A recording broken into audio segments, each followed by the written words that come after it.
Gracias por estar con nosotros. Vamos ya al espacio de la entrevista de Hechos AM. Como les anunciábamos, hoy vamos a hablar de temas legislativos. Vamos a comenzar la semana hablando de este órgano de Estado, pero pongamos algunos elementos en contexto antes de saludar a nuestro invitado de esta mañana. El presidente de la Asamblea Legislativa, Norman Quijano, confirmó que se eliminarán los contratos laborales dentro de ese órgano de Estado que se hayan firmado y establecido durante el último periodo de gestión del anterior presidente del órgano legislativo, Guillermo Gallegos. La eliminación de contratos abarca únicamente los firmados entre el 1 de diciembre de 2017 y el 30 de abril de este año 2018. Yo no me veo allá por octubre visitando al ministro de Hacienda y diciéndole necesito que me preste 3, 4 millones de dólares o que me dé, perdón, si la Asamblea no presta, que me dé 3, 4 millones de dólares para terminar el ejercicio fiscal. No me veo así. El presidente del órgano legislativo fue claro al señalar que es necesario que haya un orden administrativo y financiero. Desde el comienzo de su gestión, el presidente de la Asamblea Legislativa señaló irregularidades en la contratación de personal. Gente que dijo estaba por contrato fue pasada a ley de salarios y fue cargada directamente a la planilla legislativa. El balance financiero de la institución muestra un déficit en 1.9 millones de dólares en pago de remuneraciones. La directiva anterior habría modificado este gasto, elevándolo de 45 a 50 millones de dólares para el año 2018. Ok, esto de bienes y servicios de demás partidas, ¿podemos tomarlo para cubrir esto? Numéricamente sí, pero una institución no puede vivir 8 meses sin comprar nada. Otras medidas a tomar por la Junta Directiva será revisar contratos de líneas telefónicas a todo el personal, no utilizar vehículos institucionales para uso particular, racionar el combustible y la subasta de 40 vehículos. A estos temas se suma que todavía la Asamblea está acomodando a los legisladores para el periodo 2018-2021. El diputado no partidario ha dicho que no le han asignado una oficina y que por hoy ejerce sus funciones en un cubículo. Más allá de los temas administrativos, surge la interrogante también, ¿qué pasará con el crédito de 170 millones de dólares para proyectos de salud que está en ese órgano de Estado? De esos fondos, 80 son para construir el nuevo Hospital Rosales y 27 para un centro de atención en la zona norte. Con estos temas, comenzamos la entrevista de Hechos AM en este día lunes. Saludamos a nuestro invitado de esta mañana, el doctor Norman Quijano, presidente de la Asamblea Legislativa. Doctor, buenos días. Qué bueno que comienza el día lunes aquí en Hechos AM. Muchas gracias, Manuel. Buenos días, amables televidentes. Gracias por invitarme, Manuel. Doctor, hay una cantidad de situaciones que están ocurriendo en la Asamblea Legislativa, pero quiero conocer también su reacción.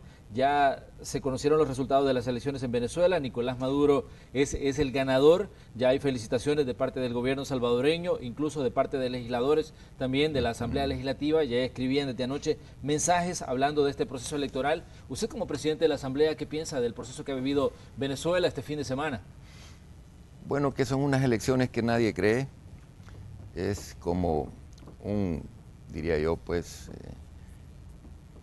un chascarrillo de elecciones. Es algo que la comunidad internacional había cuestionado con mucha puntualidad, con mucha seriedad.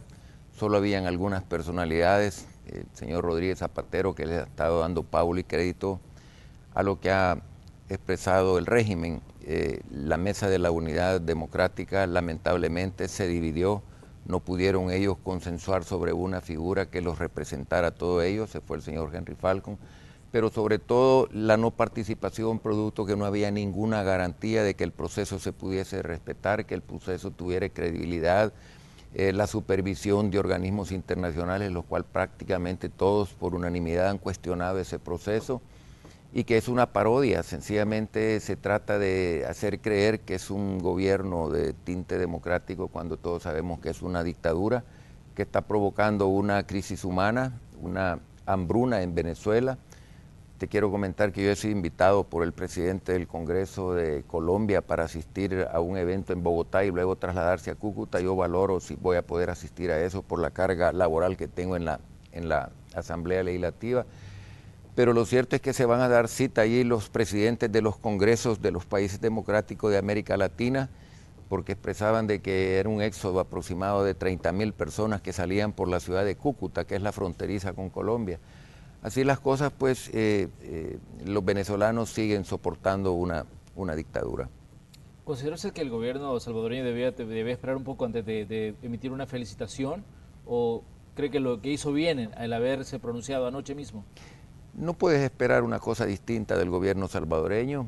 Ha habido una factura petrolera que los ha oxigenado permanentemente. Hay una correspondencia ideológica entre ese régimen, de hecho lo han visto como el referente para poderlo impulsar en nuestro país. Entonces, en ese sentido no puedes esperar nada. La situación en nuestro país, todos sabemos cómo se ha derivado, todos sabemos perfectamente que han estado alineados al bloque de los países del ALBA, el gobierno de El Salvador. De hecho, El Salvador propició una reunión, estaba buscando una reunión de la OEA acá en nuestro país para darle el respaldo en el momento más crítico de ese régimen. Así que no puedes esperar nada distinto, es la verdad.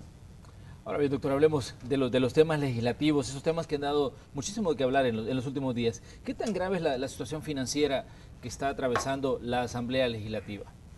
Bueno, mira, es una situación crítica que yo la dije desde el primer día. El segundo día yo estaba dando una conferencia de prensa de las cosas que se encontraban en la Asamblea y que había que hacer un viraje importante antes de profundizar la crisis. Las medidas las empezamos a tomar incluso antes de tomar posesión como junta directiva. Se bajaron el número de directivos, se entregaron los vehículos, se disminuyó combustible, pero hay que seguir profundizando. Yo no desestimo que podamos seguir tomando medidas orientadas no solamente a racionalizar el gasto, sino que a darle un poco de transparencia a ese órgano del Estado, lo cual a mi juicio es consustancial con alguien que quiere lo mejor para su país, que ve en peligro nuestra democracia cuando el sistema de partidos políticos, que es el que nosotros tenemos, un sistema republicano, democrático, representativo, que se sustenta en un sistema de partidos y los cuales hemos perdido mucha credibilidad, de lo cual todos somos culpables. Entonces hay que hacer un esfuerzo y ese esfuerzo tiene que partir del órgano político por antonomasia, que es la Asamblea Legislativa. Es ahí donde se conjugan todas las corrientes ideológicas del pensamiento, es donde estamos la clase política representada, y la Asamblea tiene que ser realmente la que dé el primer paso, y eso es lo que estamos tratando, que la Asamblea dé el primer paso orientado a la austeridad. De hecho, es el llamado que yo hice en el discurso cuando asumí la presidencia, y lo reitero en cuanta oportunidad tengo de hacerlo, que lo que la Asamblea consume es el 1% del presupuesto de la nación, por lo que el gobierno, todo el aparato del Estado gasta $100, la Asamblea de esos $100 solo gasta $1. En términos así numéricos, cualquiera puede decir, bueno, entonces no van a resolver la crisis fiscal del país. Por supuesto que no lo resuelve.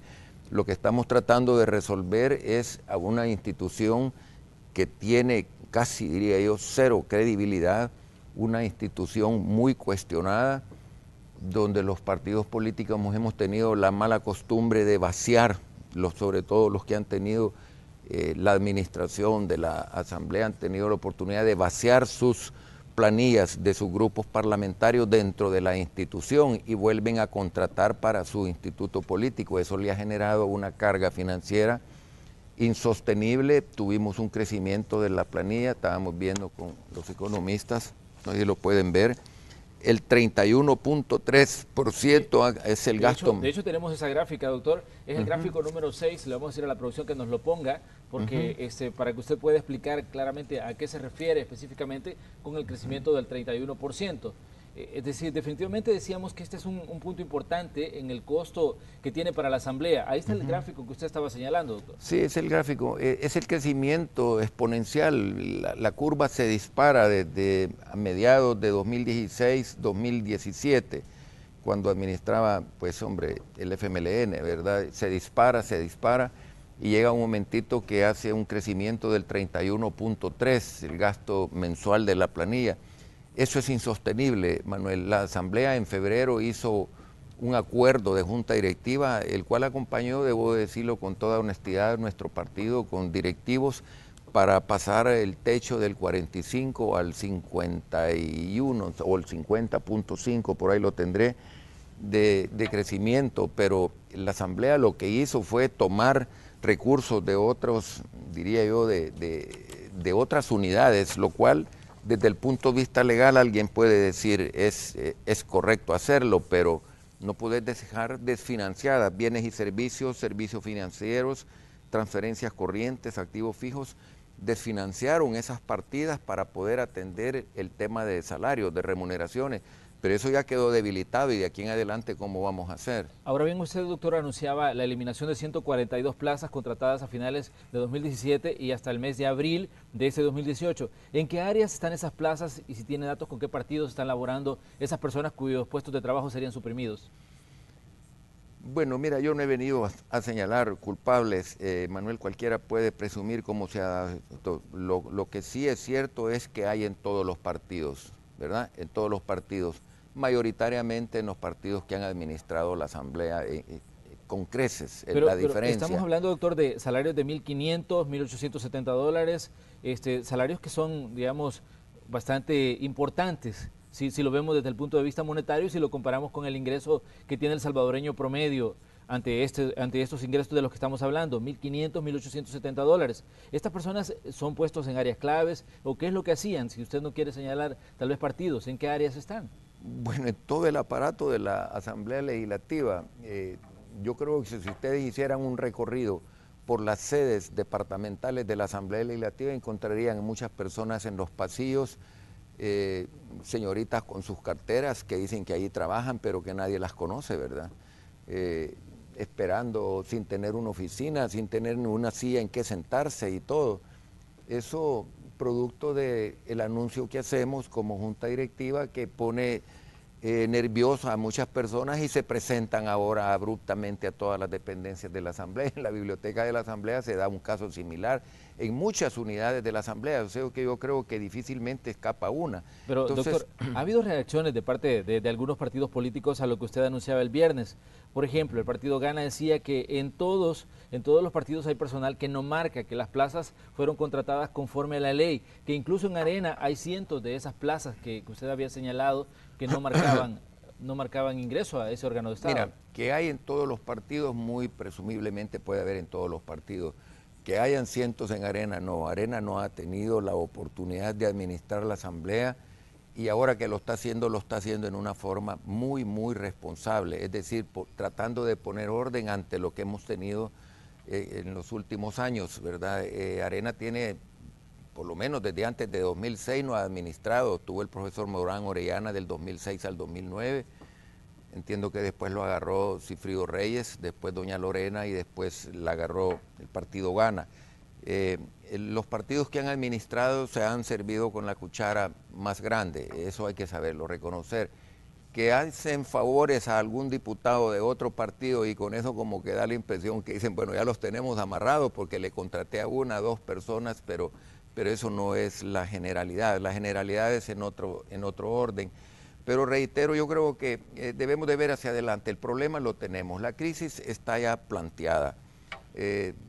Yo cuando llego a una institución lo primero que hago es tener frescura en mi pensamiento de qué es lo que tengo que hacer, tener un diagnóstico, una radiografía de la institución, que es lo primero que hice. Me quedé atónito ante lo que encontré y atrás queda la crítica, el comentario que pude haber hecho y ahora lo que estoy inmerso es tratando de resolver esta situación, que no la vamos a resolver solo con esto, te quiero decir, porque esto nos puede provocar un ahorro, el suprimir 142 plazas contratadas entre el 1 de diciembre y el 30 de abril nos puede provocar un ahorro de 1.8 millones de dólares, pero esto no es suficiente. La Asamblea tiene que seguir y por eso es que nosotros anunciamos más medidas. La Asamblea tiene una flota de 130 vehículos. Allí se rumoran tantas cosas. Allí se rumoran incluso de que hay vehículos que no volvieron a la Asamblea Legislativa. Yo no puedo señalar absolutamente a nada porque eso sería irresponsable. Y no volvieron, pero se me ocurría pedir a Sertrasen cuáles son los vehículos que están matriculados a nombre de la Asamblea Legislativa para tener con certeza el inventario de los vehículos. Se estima que son 130 vehículos. La Asamblea tiene que tener todo ese parque vehicular a la vista. Pero no hay una unidad en la Asamblea que tenga el control de los vehículos comprados o adquiridos a nombre de la Asamblea, pero no deberían ellos tener la información de dónde están esos vehículos o a quién le fueron asignados en determinado momento, doctor. Pues esa es una buena pregunta. Yo estoy pendiente de tener algunas reuniones en ese sentido. Lo cierto es de que hay una enorme cantidad de vehículos para una institución que podría trabajar con mucho menos carga en cuanto a vehículos automotores se refiere. Vamos a revisar exhaustivamente todo porque, te repito, esta es una medida inicial. El hecho no solo está en que se suprimen, digamos, 142 plazas, sino que tú me lo mencionaste. Se incrementó en ese monto la planilla, no solamente por el número de plazas, sino que por el monto de asignación. Cualquier cantidad de personas... Tengo el dato acá, doctor. La Asamblea Legislativa Presupuesto 2018 es el gráfico número 2 para la producción, para que nos lo puedan poner ahí también. Hablamos de un salto de 45 millones a 50 millones en el pago de remuneraciones en la Asamblea Legislativa. Es de eso que estamos hablando, doctor. De eso estamos hablando. Ahí tenemos justo el gráfico que le mencionaba. Sí, es el que yo tengo también en mi poder. Qué bueno que está bien informado.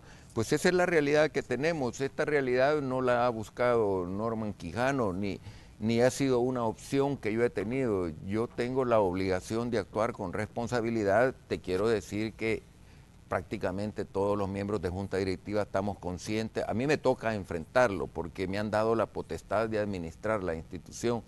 A mí me toca enfrentarlo, pero te quiero decir de que todos los partidos, me dicen que el FMLN ayer expresaba, el FMLN no razonó votos, sí guardó mucha reserva en cuanto a no expresar posición, ¿verdad? Ellos querían ahondar más, profundizar más, pero entre más nos demoramos, más difícil van a ser las soluciones, como dicen, al toro por los cuernos.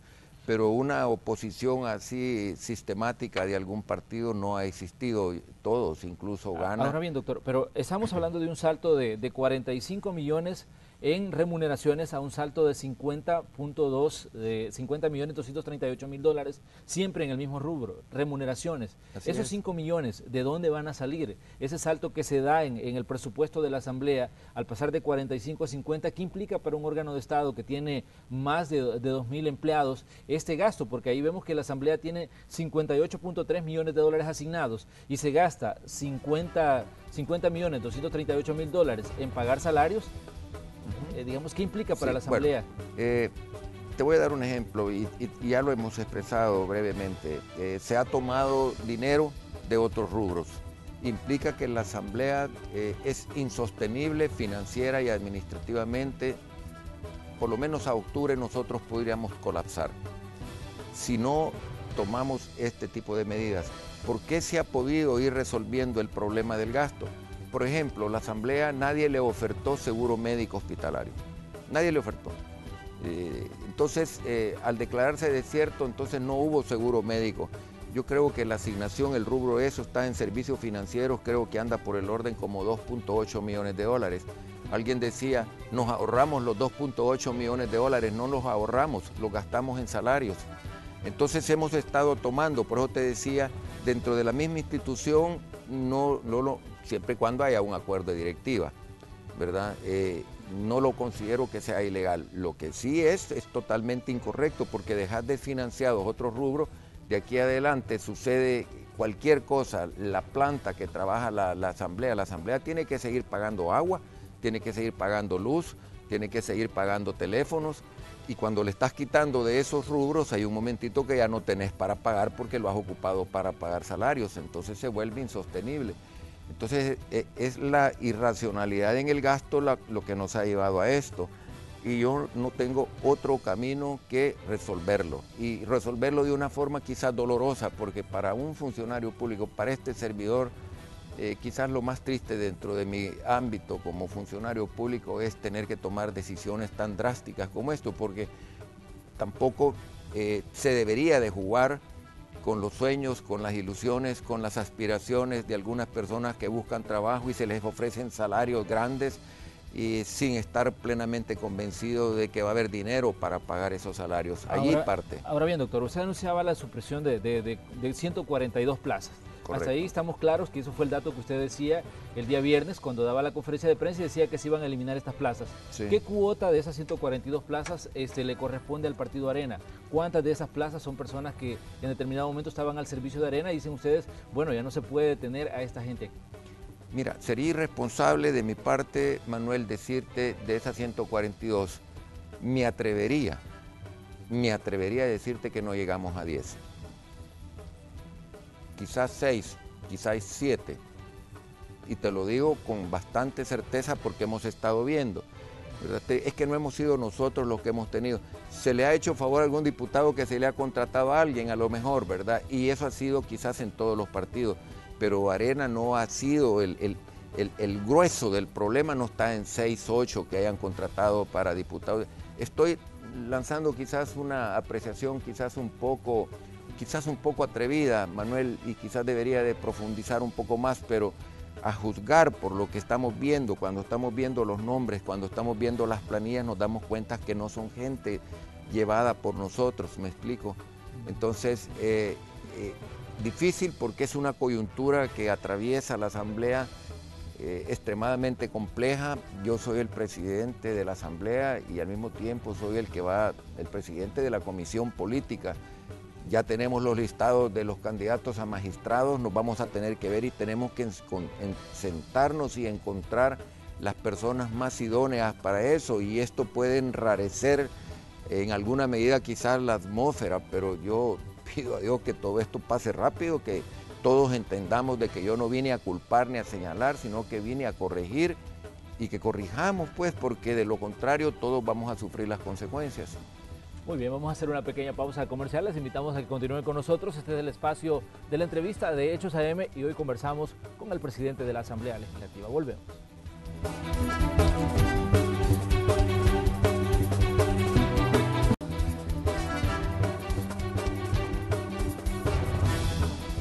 Este es el espacio de la entrevista de Hechos AM y hoy conversamos con el presidente de la Asamblea Legislativa, el doctor Norman Quijano. Hemos estado hablando de aspectos administrativos de ese órgano de Estado, de la Asamblea Legislativa. Doctor, hace unos días se anunciaba el tema de los vehículos y se anunciaba que muchos iban a ser subastados. ¿Ya tienen ustedes el mecanismo de cómo van digamos, a deshacerse de estos vehículos para generar algún tipo de ingreso, generar algún tipo de fondo o evitar el mal uso de este tipo de herramientas que da la Asamblea? Bueno, mira, son vehículos que pertenecen al Estado, ¿verdad? La Asamblea Legislativa es una institución pública y tiene que haber un avalúo de esos vehículos. Tiene que ser un proceso totalmente transparente una vez que se ha hecho el avalúo de esos vehículos, que garantice totalmente la transparencia, que se puede hacer bajo diversas formas. El apoderado de la Asamblea en la última directiva me daba una ruta a seguir en el tema de los vehículos de la Asamblea, que podría ser a través de una subasta pública, que pueda haber incluso participantes de la sociedad civil que puedan estar como testigos de honor para darle toda la transparencia y toda la robustez a esto, o podría ser a través de la Volproes, a través de la bolsa.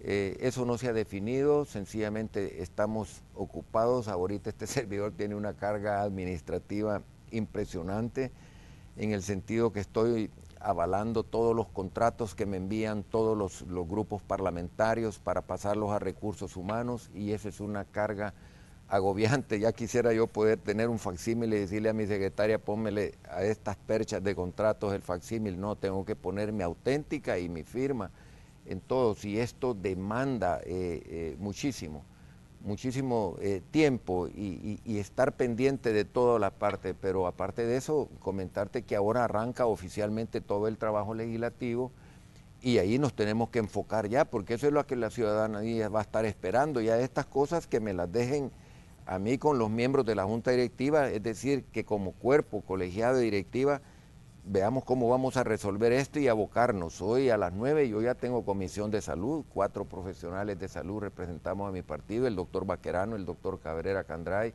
y el doctor Emilio Coreas y tu servidor estaremos en esa comisión. Pero doctor, usted sabe que los aspectos administrativos de la Asamblea siempre han llamado mucho la atención, sobre todo cuando estamos hablando de gente que trabaja en la Asamblea pero que nunca llega a trabajar, es decir, Sí. tiene una plaza ahí pero nunca se presenta a trabajar. Esas son declaraciones que usted daba.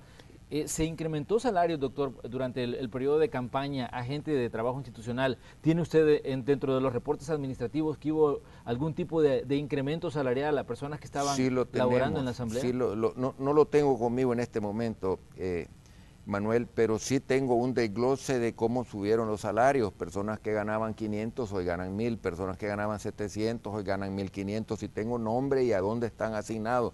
Tengo todas esas tablas, las mostré en el momento que di la primera conferencia, que es el 2 de mayo, y están en el poder de este servidor y del grupo de analistas financieros que están trabajando en esto para ver cómo es que vamos a corregir esto. Por eso yo siempre hablé de una ingeniería administrativa, financiera. Uno tiene que reconocer si tenés el tiempo y la capacidad para profundizar en esos temas, o te apoyas con todo un equipo de expertos que te están trayendo la información para la toma de decisiones. Pero ¿qué se va a hacer, doctor? Pero lo que tú me mencionabas de las personas es que una cosa es que la persona llegue a marcar o no marque. Hay personas que no marcan tarjeta, pero llegan a trabajar. Pero hay otras que ni marcan y ni llegan a trabajar. Entonces hay de todo. Solo llegan a cobrar, entonces. No llegan a cobrar, les ponen su dinero en una cuenta de ahorro, ni tan siquiera los conocen en la Asamblea Legislativa. Y hay por cantidades grandes. Pero doctor, entonces esas son las cosas que hay que podríamos estar luchar. hablando de gente que la Asamblea está pagando, pero que están haciendo trabajo partidario directamente. ¿Podríamos estar hablando de algo así? Bueno, mira, podrán estar haciendo trabajo partidario, probablemente algunos o muchos, y otros haciendo absolutamente nada, sencillamente devengando un salario por hacer nada, por sencillamente como un favor político. Entonces, esas son las cosas que todos los partidos estamos dispuestos a corregir, y en la Asamblea Legislativa lo hemos estado viendo con lupa. Hemos estado liderando ese esfuerzo, y yo estoy complacido de que el resto de miembros de la directiva tienen conciencia de que tenemos que ir. No vamos a poder resolver todo, te debo de aclarar, pero debemos de empezar. Si no empezamos, jamás vamos a terminar. Tenemos que empezar paso a paso, corrigiendo las cosas. Yo veo unas unidades de la Asamblea Legislativa que digo, Dios mío, si aquí con 2 personas, y no voy a dar nombres para no poner nervioso a nadie, pero cuando de repente estás rodeado de 15, 20 personas que solo te están viendo, y uno dice, bueno, ¿y aquí qué está pasando en esta unidad? Son personas que últimamente han llegado, después del primero, al ver el anuncio de esta directiva, de este servidor, se pone nervioso y dice, yo me voy a presentar. Te digo que hay unidades que a mí me llaman de sedes departamentales de la Asamblea y me dicen, mire doctor, aquí ha venido una gran cantidad de personas que están aquí en el pasillo, que no sabemos, pero ahí cobran.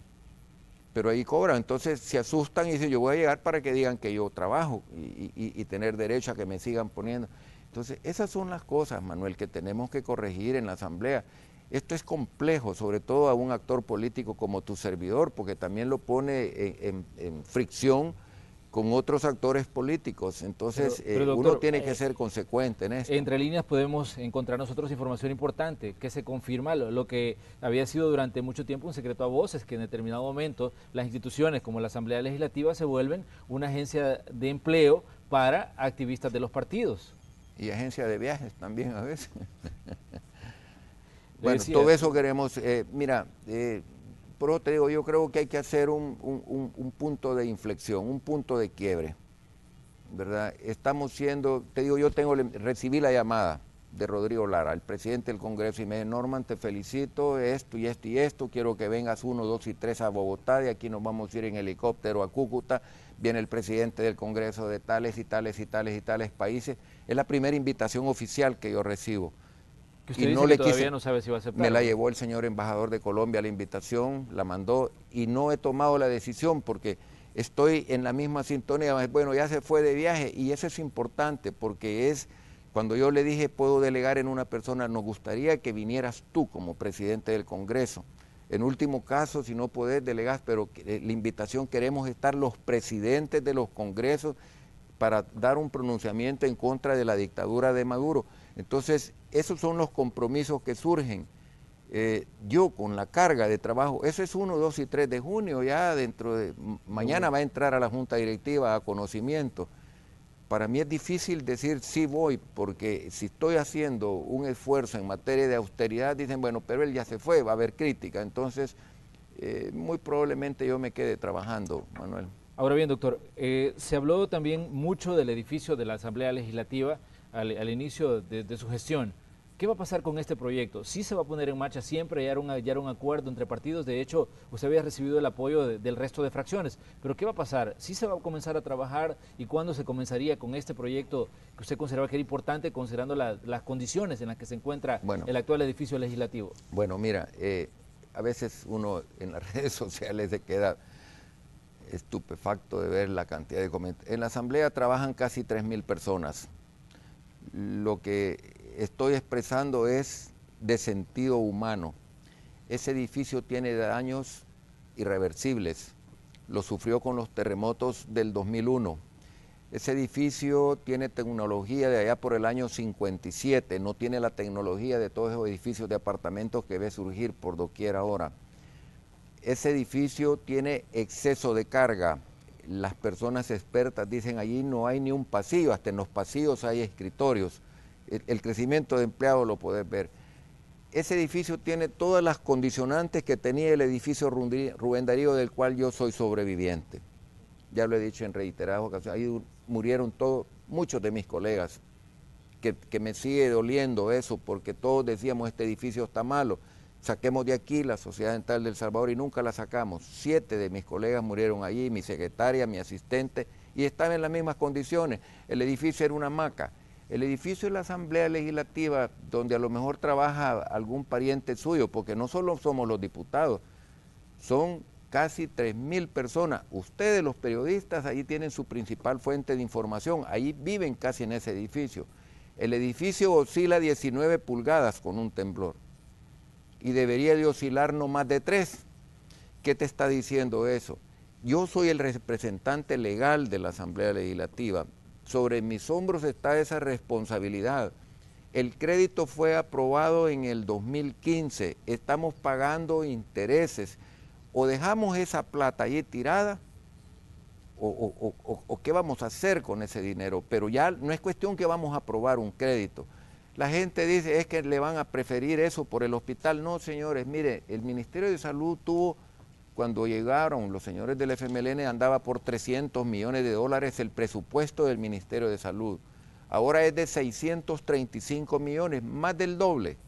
Han tenido 2 préstamos, creo que uno de 80 y uno de 60. Han tenido toda la plata, han tenido 8.500 millones de dólares en préstamos durante 9 años. Y nunca tuvieron como prioridad el Hospital Rosales. Para mí que construyamos también el Hospital Rosales, pero que construyamos los 2. El de la Asamblea Legislativa, tú has escuchado a los diputados que no tienen oficina y que ha sido un verdadero dolor de cabeza la comisión que se creó, porque los partidos se acostumbran y que como perdieron diputados, pero lo llenan de asesores, de secretarias, los espacios. Pero hay partidos que perdieron 8 diputados, deberían de haber dicho aquí están las 8 oficinas de estos 8 diputados. Pero hay otros que ganaron. ¿No se construye, doctor? ¿Perdón? ¿Se construye o no se construye el edificio? Mira, yo voy a dejar que hablen los expertos. Yo voy a dejar que hablen los expertos. Yo hablo y se me viene una hecatombe, ¿verdad? Y que miren que esto y que lo otro. Yo pienso en 3.000 personas que están adentro de ese edificio, que este es un país sísmico, que hemos tenido experiencias dolorosas y como que no queremos aprender del pasado, como que la vida de 3.000 personas no vale nada aquí en este país. Y se me viene una hecatombe de críticas y todo, y que por qué no hacen esto y por qué no hacen lo otro y todo. Todo el mundo se convierte en futurólogo, no, aquí no va a pasar nada. Cuando yo le pregunté al doctor Hernández, que está dispuesto incluso a dar una conferencia de prensa, hablé con él hace como 5 días, y explicar la gravedad en que está ese edificio, digo yo, pero vuelvo a retomar el tema del edificio y se viene otra vez la hecatombe, porque nadie piensa en el sentido humano, en que ahí hay 3.000 personas, ahí hay 3.000 personas laborando todos los días en un país altamente sísmico. Cuando yo le dije, un sismo de tal magnitud, no quiero dar la cifra, y me dijo, doctor, me dijo, eso ya queda, me dijo, a las suposiciones. Yo lo que les puedo decir que este edificio está en pésimas condiciones y no tiene la tecnología y tiene esto lo que ya he expresado. Allá el ciudadano que haga sus conjeturas y que diga y que expresen lo que quieran. Yo no voy a estar en ese tema, voy a permitir que los expertos hablen para que después que hablen los expertos, el que quiera seguir hablando de eso, pues eso va a carecer de importancia. Doctor, quiero finalizar esta entrevista, que me dé su opinión respecto a la contratación de gente que fue diputado y que ahora son contratados como asesores.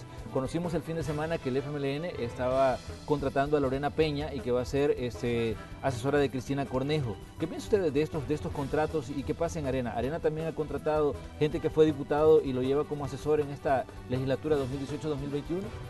Mira, yo recibí la lista esa de los diputados del FMLN, estoy recibiendo, te repito, enormes listados de contrataciones. La gente dice, bueno, ¿y por qué van a contratar? El diputado que se va, se lleva o pierde su personal, ¿verdad? Pero llegan diputados nuevos y ellos necesitan una secretaria, necesitan tener sus apoyos, sus asistentes, hay que contratarlos. Ciertamente la diputada la ha contratado a Lorena, pero igual están contratados Misael Mejía, yo creo que ellos están con... Bueno, no quisiera mencionar los montos diferentes porque fracciones, pero quiero ser respetuoso de eso. Le preguntaba en el caso de Arena, ¿ha contratado a exdiputados? No lo veo en este momento, Manuel, tampoco lo descarto. No lo veo. Tengo que ponerle atención a los listados de mi partido Arena. Tengo perchas y perchas de documentos, estoy sacando esa gran cantidad de material. Sí, yo sé cuánto le han asignado a la diputada Lorena Peña, pero públicamente yo no quiero expresarlo porque no debería de ser esa mi función. Yo quiero trabajar en consenso y todo. Sí vi ahí que estaba ella y tenía un sueldo y así pues he visto los demás diputados del FMLN. No descarto, pero si ahorita me lo pregunto, no te sé decir con certeza si hay un exdiputado de Arena. Acuérdate que nosotros no bajamos, nosotros subimos, no perdimos diputados, subimos dos. Pero había gente de legislaturas anteriores que ya estaba trabajando como asesor y que también había en determinado momento perdió su curul y fue contratada como asesora. Ya se ha dado en el pasado, debo de decírtelo también, que ya se ha dado, no en el número que lo estamos viendo con los señores del FMLN, ¿verdad? Pero reitero, yo creo que los partidos que han tenido la responsabilidad de administrar la Asamblea Legislativa son los que pueden hablar con más propiedad de esta cosa. Muy bien, doctor, le queremos agradecer que ha venido a conversar con nosotros, lo esperamos aquí nuevamente. Hay mucho Manuel, que hablar gracias. sobre el trabajo que viene en la Asamblea Legislativa. Se nos quedan en el tintero las elecciones de segundo grado, elecciones de magistrados a la Corte Suprema de Justicia, elecciones de procuradores, elecciones de fiscal general de la República, donde obviamente la Asamblea tiene pues un papel protagónico y usted como presidente pues también. Entonces esperamos Manuel, tenerlo ya por acá tenemos para los que hablemos del listados, tema. los resubimos, los 30 nombres ya de parte del Consejo de la Judicatura. Mañana tenemos junta directiva a las 10 y a la 1 de la tarde convocado a la Comisión Política y ahí vamos a hacer el primer ensayo, a conocer los listados, a ver cuál es la mecánica que vamos a usar. Tenemos mucho trabajo por delante, Manuel. Lo vamos a esperar, doctor Baqui, para que venga a conversar con nosotros. Cerramos nosotros así el espacio de la entrevista de Hechos AM. Les invitamos a que sigan con nosotros. Ya está listo Carlos Artiga, Lorena y Célida para continuarnos informando.